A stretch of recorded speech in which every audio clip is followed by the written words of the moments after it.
That's it. Lessons from the internet. Thank you very much. Thank you, Shane. Thanks. Hi. Well, thank you, Rebecca and Richard, for organizing a wonderful conference and book. I'm here to talk a bit about lessons from the internet, and the game plan here is just give you a little motivation, then break up the talk into two different eras. We start, when you ask the question, what lessons do you learn from the internet? So let's at least start with a shared assumption that it's a success story. Okay, so I think we could all start from the same place, that the internet has touched a wide breadth of the economy. It's a transformation for the better. We see lower prices, new services, extraordinary efficiencies that could not have imagined several decades ago, and it's changed life as we know it, both in day-to-day life and as well as in efficiencies of enterprises. And so there's just this big question that sits on the table. What lessons can we learn from this successful example for other large innovative efforts, such as energy? Now, we're learning from one example, so that's an inherently limited exercise. But on the other hand, you might be able to see details that are very, very informative. And one of the first details you have to begin with is this common myth that there's such a thing as a single internet. Or that there's something you can define as the internet that's constant over time. And there isn't. It's a constantly evolving technology, and actually the meaning of what the internet is does evolve over time as well. And for purposes of the talk, I'm going to just, in some sense, blithely overlook a lot of that and just divide the world into two eras, a pre-commercial era and a commercial era, and that's roughly speaking, the pre-commercial era will be the era of DARPA and NSF management of the backbone and many of the applications, and then the commercial era will be the era of private management. And then there's lots of detail underneath that that I'll try to acknowledge as we go along, but this is an outline at best. Just once you begin with that, you have to refine the question, what policy lessons can we learn from each of these eras? And in particular, I'm going to focus on trying to understand how different processes contributed to accumulating innovation in each era. In the pre-commercial era in particular, we're going to look for lessons at managing a very dispersed community who were exploring frontier engineering science. And in the commercial era, we'll look at actually a very different setting where a new industry evolves within a competitive market, and again, there's widely dispersed technical leadership and the innovation accumulates. So let's start with the first era. So first of all, once again, we think we know what the internet is, and I'm going to have to start immediately by making certain we have the same shared assumption. This is not the Manhattan Project, nor is it the Apollo Project. It's not the internet does not begin as a single urgent project in a single lab developed by a small team building a single engineering object. And you have to lose that assumption as you start. And I think a much better place to begin is to think of it as collective invention. There are multiple overlapping groups of funders who shape the attributes, both at any point in time and over time. At first, it's the Department of Defense as the major agency behind funding, and then it's the National Science Foundation as the major agency behind funding. But you should also think about other players and other participants who are important over time, including universities, research labs, and groups of inventors, programmers, and administrators, and users.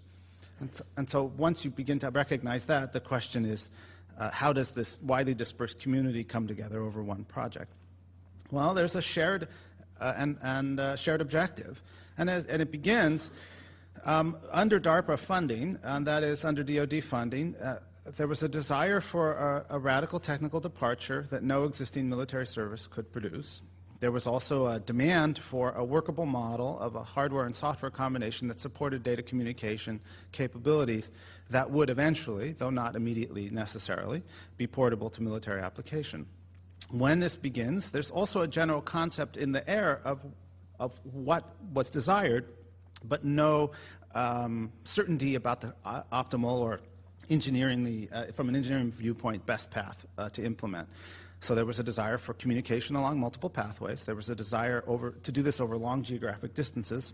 And there was a clear demand to be able to do it between computer systems without human intervention. That was clearly articulated from the outset. The implementation early on takes place inside DARPA. DARPA is an organization inside the Department of Defense that's modeled on what one might call a skunk works. It's well-known skunk works are in industry are known to be organizational homes for projects that are of long-term value to the mission of the organization, but not necessarily connected to operations. They're not beholden to any short-term mission, and in this case, they're not beholden to any particular military branch's mission. And in DARPA, in particular, in the early era when this begins, the program officers had very strong technical skills, and some of them even did the innovation themselves. They picked research stars. They funded their labs and students with, and I can only say this the best way possible, with uncommonly large amounts of money. And the primary goal was to build a research community. Again, you understand they had general demand. They knew what they were looking for in a general sense. But in the specifics, it was unclear what it was going to look like. And so building the community and letting them explore the question was the best they could hope to do, and then bring them together. Now, I often say, why was this such a good environment? And I use a term from industry. The term from industry is the term wild ducks, which is a type of inventor who is willing to sacrifice monetary compensation, some monetary compensation, in order to have a more satisfying research environment. And DARPA served as the home early on, administrative home for funding for our wild ducks, if you will. Many of the wild ducks here actually lived in universities and research labs and contract labs, and were funded this way. Now, having said that, skunk works are not enough. A skunk work typically is oriented towards building a working prototype, that is an unrefined implementation of a design that's designed specifically to teach the researcher some lessons, or some engineering lessons, and then stops at the working prototype. That's generally what skunk works do. In this case, we should recognize this skunk works goes further. It actually implements and makes operational a number of the innovations. This is both true of the DARPANet and the NSFNet, and so we want to acknowledge that's true over a 20-year period. And in that, and I'm going to sort of wave my hand here because there's a lot of examples of this. Over this long period, you observe something very interesting, that the inventors use what they build. That is, their ideas grow out of their own experience. This is something that begins quite early and continues all the way into the 90s. It has to work. They recognize it has to work for themselves, but the inventors recognize it also has to work for someone else. So they develop a set of institutions for communicating with others about how it should work in another context. The users and the administrators recognize what's valuable early on. Some of the value in the applications are not things anyone had ever planned for example, email. That's not part of the plan. File transfers, which we take for granted today, also is generically part of the plan. Exactly how it gets implemented was not at the beginning. And then it becomes an important application, and everyone recognizes it. In addition, there's an interesting selection mechanism at work in this period. And again, I'm waving hands here a little bit. There's a technical meritocracy behind the scenes, and everyone involved recognizes this. It's quite, you can talk to anyone involved in this period. They talk about they talk about a social understanding among virtually all participants, that you would drop quickly something that wasn't recognized as efficient, that there would be a technical consensus among many of the researchers early on about whether something was useful, and they would look to build upon things that were useful. The other thing to recognize, again, is that achieving scale was quite a challenging issue here in an operation of something that was quite complex, and that goes through multiple stages of learning, and I'm just going to brush by that for the time being. So what do we learn about when government can accelerate new technology from an example like this? Well, to ask that question, you inherently have to ask, compared to what alternative? Had the government not been there, what would have happened? And we can answer that question. You actually can talk to the private firms who were involved in something similar to this at the same time.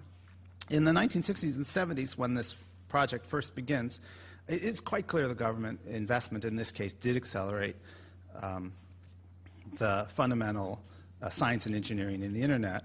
And that's largely because private firms were uninterested in this particular application with these particular attributes. There were related things they were doing, so it's not, you have to be careful about what you say. And in addition, one of the interesting lessons here is the DoD is so worried about this that they allow, early on in the 70s, for spin-offs to let private firms develop packet switching as a commercial market. And yet, nonetheless, that will not later on lead to the Internet. We get the Internet again through NSF funding and the NSF net. So you have to be, again, very careful about what the alternative was. In the later era, again, you might ask, well, did the NSF funding and operation have some consequence that the private firms would not have otherwise themselves come to? And the answer, again, there has to be yes. It's more subtle in this case. And even in the late 80s, private industry recognized electronic commerce was on the way. That was a commonly understood assumption. There were multiple implementations for that vision, and there were competing visions among the firms themselves about how it would work. The NSF net was a particular implementation, and it fostered a different pathway than the one the firms were going to take. Okay, so another fun myth in this world is, didn't we get this on the cheap? My goodness, and there's a commonly quoted number that there was $200 million of NSF funding for the NSF net, largely between 1985 and 1995. And boy, we got the commercial internet out of that. Boy, that sure looks like a high rate of return. And well, let's be a little careful. I feel it's necessary to be a bit careful about that. That number comes only from the NSF era. It doesn't count DARPA. To my knowledge, nobody knows exactly how much DARPA spent on the DARPA net.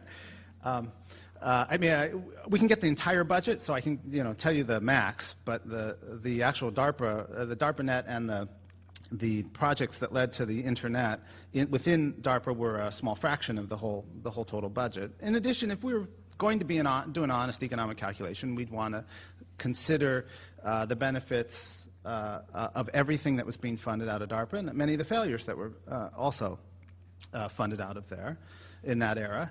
In addition, if you wanted to think through the cost-benefit from innovation in the Internet, it benefits from innovation that doesn't come from the government. Let's be honest. It also benefits from a lot of the things Dave Mowry was just talking about. Many innovations are coming out of the computer industry simultaneously, along with the things happening in the Internet. And the Internet just takes advantage of it, goes for a ride on the same wave. In addition, it takes advantage of, at the time, the most developed telephone system in the world. I mean, it builds on top of existing capital. It does not have to recreate the entire network. Now, at the same time, it takes advantage of something unique about this technology. The prototype is software. Software's cheap to replicate. So once invented, it's easy to spread. Comparatively easy to spread. And that is a feature of this technology. Finally, there's one feature also that has an analog to energy that's very interesting in this example, which is there was distributed investment. So the costly part, the backbone, is the part that's largely targeted by the Department of Defense and the NSF. And investment on the edges take place. A lot of participants are involved in the applications and the installations. It's often the domain of the universities or the research labs in this era. Those budgets come from many sources. There's one other lesson to learn from this era about something to avoid, and I might call it truncated experimentation. This becomes much more apparent after the fact, but even during the time that this is taking place, the participants recognize parts of these issues. There are restrictions on participation in the 1970s on the DARPA net. It's an unending tension. It arises over and over again. It in fact motivates the transfer of the network to the NSF to allow a larger range of participation. The NSF then has a different mission than DARPA, and so as a consequence permits a different type of exploration to take place. That's, again, not a surprise. And yet the NSF also has a particular mission that truncates the set of things that can be explored. You're not allowed to explore commerce, for example. And that will show up later on. There's a set of lessons we understand from this experience, and then not later. Okay, So we get to the commercial. And now I'm going to skip. This is one of those, then the magic occurs. I'm going to skip the transition. I'm doing it deliberately because of time, just to be frank. So we have to begin with commercialization. You might reasonably ask, was privatization a good idea? And the answer, again, has to be undoubtedly yes. Why? Because the NSF management did expand the range of, their mission was to expand the range of the capabilities of the technology, but that mission is also limited. They weren't allowed to explore commerce and uses of the internet for purposes of commerce, and privatization permitted that to occur. Privatization also allows a new range of participation. It expands the range of participation, and so you get new uses, new users, a whole new set of processes that you might not otherwise have explored. And by the time commercialization occurs, the proof of concept is on the table. It's recognized by every participant. Or as one participant put it, they're beyond the nuts and bolts stage. And everyone knew that. Or at least all the insiders knew it. Again, as a side note, the transition's quite challenging for the government managers at the time. It's primarily because there's no experience with applications outside of research, and there's no experience with contracting in a commercial environment with multiple carriers. And so that just presents multiple challenges for them. What do we get? Well, we get really rapid and fast adoption, and here the cliche is it's wonderful to be good, but it's better to be lucky. And in this case, you're both good and lucky. The commercial internet doesn't just demand for it doesn't just merely appear. It appears in part because the technology had been developing for over 2 decades and been refined to develop a set of applications that a whole set of participants, after all, students, are 20 years old. A whole set of participants, 20-year-olds, could find very useful. Arguably, that means it's going to be useful for more than just students. In addition, we got lucky. The browser shows up at essentially the same time. The browser itself starts as an invention inside the traditional format. It is Tim Berners-Lee is working in a government laboratory. In this case, a European laboratory in Switzerland. He's doing it for his constituency. He then deploys it in shareware starting in 1991, and then after some dissatisfaction with how it's diffusing, starts the World Wide Web Consortium in mid-1994. And on top of that is built what we now recognize as a commercial industry. So that is the commercial browser, and then a number of other uses for that. Wonderfully coincident with that, the NSF transition towards privatization ends, roughly speaking, in 1995.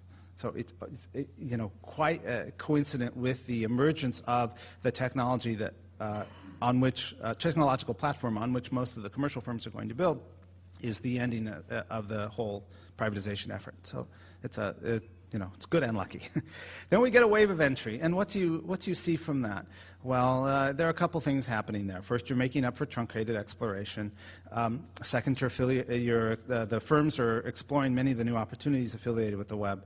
And to be fair, it's more than just a technical exploration at this point, because it's an exploration in the context of trying to generate revenue in excess of cost. And so there's multiple models explored for how to conduct business. Though there are lots of popular views about what happened during this period, there are essentially at the 30,000-foot level, two gross impulses. On the one, it's to create something new, that is to generate revenue and that didn't previously exist for services that didn't previously exist. And the second impulse is to find more efficient ways to do things that are already being done. And just to give you a sense of how large that becomes, just in 2006, just the access industry alone, so just one piece of the entire value chain affiliated with the internet, is just a $39 billion industry. It comes out of nowhere. That doesn't even exist. That industry doesn't exist 20 years earlier. And that's just one piece of the value chain. And that gives you a sense of how big it is. So what lesson might you learn from this? Again, I'm going to do, looking over a 10-year experience. One is that markets nurture exploratory behavior in the face of a large innovative opportunities, echoing something many of the other speakers have said as well. And here, why do they do that? In the context of this example, you observe three things coincident with it. One, a lot of economic experiments. That is, the learning is cheaper in the marketplace than it is inside of a laboratory. So you observe. You can watch it. Firms are trying to figure out where demand is. They're trying to figure out what cost structure works, and they do it through the services that they're offering. Second, you observe vigorous, what I like to call vigorous standards competition. And part of the reason you observe that, particularly here, is because standards serve as the leading edge, the leading indicator, if you want to use that metaphor, of services that are going to build on top of standards. Not all the standards are going to work, of course, but some of them do and become the platforms on which other firms build large services. Third, you observe a lot of entrepreneurial initiatives. That is, risky undertakings in pursuit of business opportunities. A large number of participants are pursuing them, and you observe a healthy amount of innovation due to the presence of the entrepreneurs. To be fair, it's not the entrepreneurs alone, it's also the existing incumbent firms, but it's the multiple participants in competition with one another for innovative services and products that brings up that heightens incentives, just as others have said, and brings about a whole new set of options. It's quite healthy, and this is quite a healthy way to do things when you don't know in advance what the right outcome should be. Finally, the other lesson I would add here, this particular example has within it an illustration of why a variety beats a single supplier. It's one of those examples that so clearly shows it. And in part it's because at the time that the commercial internet deploys, there are numerous incumbent and established firms who are not interested and then are forced to become interested as a consequence of what happens in the commercial markets. And you might ask why. Well, part of it is that the markets overcome misunderstandings. That is, they're firms who have overcommitted to one technological forecast. It also overcomes some inadequacies, firms who lack internal champions, and for a number of reasons. Perhaps they're being short-sighted. Perhaps there's cannibalization concerns. It also, variety helps in an environment where the outcome is unknown because it permits a heterogeneity in the incentives to invest. That's the best way to say it. Different actors face different incentives. They inherit different capital structures. They have different milestones in their organizations. They see different short-run benefits because they are presently serving different customer bases. And so they use the internet in different ways. That's the broad point. And then there's a really interesting policy lever in the face of this variety, and that's interoperability among all this variety. And in this industry in particular, the regulatory lever is the lever that gets used most often. That is interoperability among the carriers and the content providers. The last lesson I would draw from this, it has to do with the comparatively low barriers to entry that you found in the commercial markets. It's quite a remarkable feature of the U.S. market, particularly in comparison to other countries, that you have so many entrepreneurs in the internet markets quite early and way out there, when there are lots and lots of skeptics. As early as 1989, for example, I always point to PSI and UUNet as two examples. They're founding their commercial firms in '89. They are descendants of the NSFnet. None of their brethren and cousins from NSF actually follow them. Not long after them are dial-up ISPs. Guys, you remember them, right? The U.S. has the most vibrant dial-up ISP market in the world. Why? Partially because there's nobody stopping them. That's such a strong contrast to the rest of the world. There's another thing, much more subtle. It's comparatively easy to set up a consortia in the U.S. And so Tim Berners-Lee deliberately finds it easier, deliberately moves to Boston because he finds it easier here. And recognize the World Wide Web Consortia is based in Boston partially for that reason. And finally, the worldwide, this is not unique to the United States, the standard-setting bodies are quite vibrant in the electronics industry. So, summary, there really are these two distinct ways of accumulating innovation, and they arise in the same example at different periods in time. It's quite remarkable for the same example to put that forward. One of those has to do with skunkworks. That's I'd say a skunkworks aimed at clearly stated demand. The inventors, in this case, were able to assess value from their own experience. That's kind of an interesting observation about this example. The working prototypes were put into operation. That's an interesting departure also from a typical skunkworks. A technical meritocracy really did bite here. That's also an interesting departure. And to be fair, it comes at a cost. I mean, there's a truncated exploration early on. The market period looks quite different. It explores a range of applications as one would have expected from a competitive market with a lot of low barriers to entry. There's no monopoly to stand in the way. There's strong interdependence among the various participants, yet despite that, you see a lot of entrepreneurial initiatives, in part because the interconnection and interoperability regulations permit it. And there's numerous policies that permit this to occur. That's where I'll end. Jane, thank you very much. We have time for a couple of questions.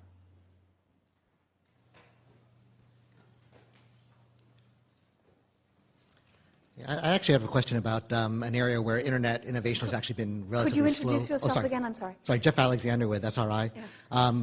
An area where internet innovation has been relatively slow to diffuse, which is in actually the telephone infrastructure.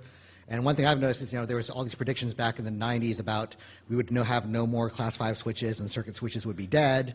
And yet, because there was this massive installed base of the existing circuit switched infrastructure, that's been very slow to change. And is that maybe also a helpful lesson for energy in that you do have this now coexistence of the IP world and the circuit switched world, and they will probably have to coexist for some time until all of the sunk investment in the existing infrastructure is kind of it goes away?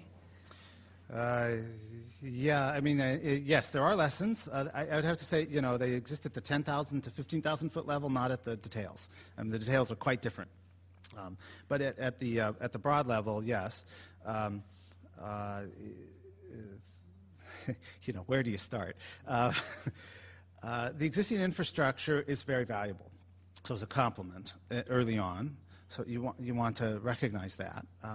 Second, there's a myth that the government doesn't play a role in the commercial internet. That's just wrong. My gosh, the government can't avoid playing a role because it regulates the telephone industry. So it's a regulated industry. The regulated industry is going to behave the way it's going to behave because it's regulated. Particularly local telephone industry is regulated. And so the necessary interplay with that regulated industry will play a role. Now, governments can choose a variety of different policies. Governments around the world have chosen a variety of different policies. So that makes me hesitant to say there's one right way to do things. But it is clear from this example, at least in the U.S., government policy played a particular role. It wasn't there to foster the internet. Let's acknowledge that. It was there to foster interconnection with competitive communication firms. And so there were a set of federal regulations to foster the customer premise equipment industry, if you remember that, and the competitive long-distance industry, if you remember what that was. It doesn't largely exist any longer. And then the government also plays a role through antitrust. I didn't bring it up, but as others have brought it up, the government plays a role in stopping the WorldCom Sprint merger, which, by the way, was partially an attempt to, have one firm control the U.S. backbone market, so it plays a role in a couple different important places. One last question. Dick Van Adder with Stippy, and you mentioned earlier on the issue of scaling up of the internet, and I want to look at this in the context of the DOE issue in terms of demonstration programs. Is there any lessons from the way in which DARPA engaged in the scaling up of these demonstration facilities and the efforts to build larger scale connectivities, and then how NSF then pursued that in terms of demonstrations of effect and building the customer base and experience base that might be looked upon as ways of monitoring or managing DOE experiments and demonstrations? Boy, that's a good question. once again, rich with experience. So the first thing I want to do is I have to question one of the premises of the question, just to make sure we're all clear. So DARPA runs its own DARPANet, then it transfers part of that to the military, and there's a military net. Then DARPANet gets transferred to the NSFNet, and the NSFNet becomes the origin for what we recognize today as the Internet. However, to be fair, because of the issues about participation back in the late 70s and early 80s, there are multiple other networks being done at the same time, and they have different architectures than the DARPANet. And that partly tells us, as an observer, that there was disagreement in the computer science community about the right way to implement a network. And so the importance of variety, that when it's not known which is the right way to do things, it's actually quite important to have variety. And those various experiments, CSS, CSNet, UUNet, and so on, they learned from one another, to be fair. Right? They were sharing lessons from one another, and then that informs the NSFNet's architecture going forward. So that's a sort of part of the lesson. A second lesson is, demonstration is very good at overcoming skepticism. So one of the reasons I brought up that list that established firms resisted we know from historical fact, resisted some of the commercial opportunities in the Internet until they observed others making money. We know demonstration can be useful for that purpose, but I wouldn't want to overstate it. I mean, the variety, I think the variety is really the key issue here. There's such a wide variety. It's lots of different demonstrations. It's not just one single demonstration. And so I'd be very careful about saying NSF demonstrated. That's what I'm picking up on. There's actually this enormous variety. Worldwide, by the way, right? Not just in the US. Shane, thank you very much. Thank you. So thank you. I'd like to remind us that we've just heard about 50 years of industry experience compressed into 2 hours. Now that asking the chapter authors to compress what is at least 10 or 15 years experience in each of these industries into 20 minutes is very brutal, but I hope you get a sense of the richness and depth of the work that's here, and also this dual play between sustained investment to appropriately managed research and the vibrant demand in the competitive marketplace comes back very, very, very strongly. Let's take a 5-minute stretch break and while we set up the panel, and could I ask the panel members to come up, please? Thank you very much.